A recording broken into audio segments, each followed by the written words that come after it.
All right, I'm Jeff from Atomic Gamer, and we're here with Brian Holinka, senior designer at Kaos Studios, working on Homefront. All right, and I have a bunch of PC questions for you. All right, not a All right. problem. So the first one I had was I noticed on the PC builds that you have here that it's Steam. Yep. So what's the extent of the Steam integration? So we've used Steamworks for matchmaking, server browsing, friends and whatnot. We fully integrated that system. We found that, out there for people who like first-person shooters on the PC, Steam offers the best platform for us to work with. Excellent. I also noticed it's Unreal Engine. Is that correct? And on the console builds, there's a lot of sort of level of detail modeling that goes into keeping the frame rate up, I guess, on the console builds. Now, on the PC build, does it do that on lower spec machines?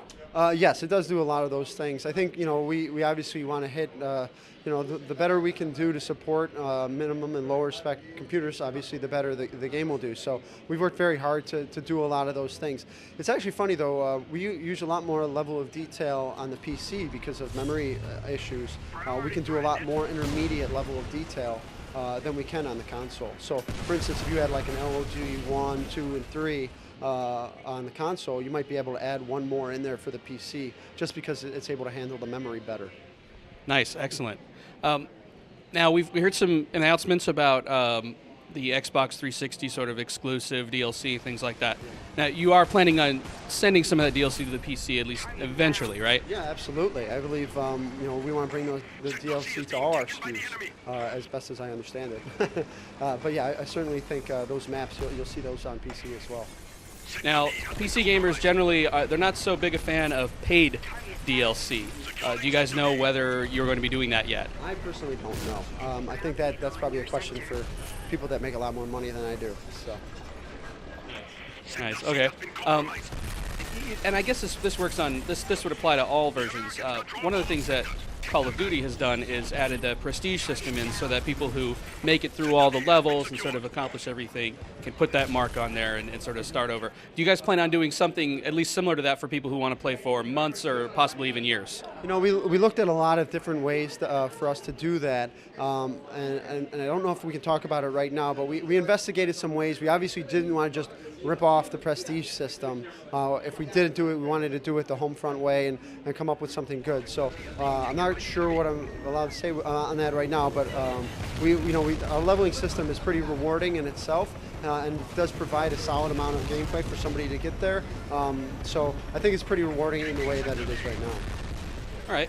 Now, we've seen, of course, dedicated servers on all platforms. Is that correct? Yes, dedicated servers on all platforms, but specifically on PC, we have user configurable dedicated servers. So those people who really like to create those communities where you only run certain maps or you have some custom rules and whatnot, those people will be able to set up those Homefront servers.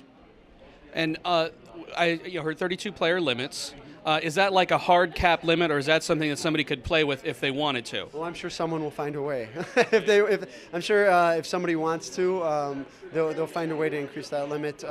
But off the top of my head, I'm not quite sure the number they're supporting. That really is probably a better question for our PC team. But I do know that obviously if the game, if the hardware can support it, then the game can support it. Excellent.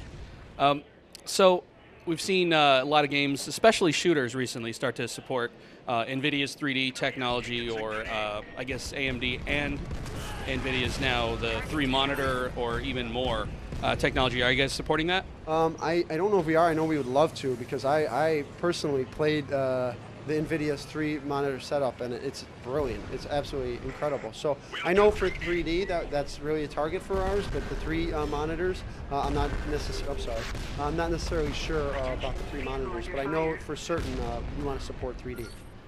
And there's been a lot of move towards sort of PC games becoming $60, just like the console games. Do you guys? I mean, Are you working on something?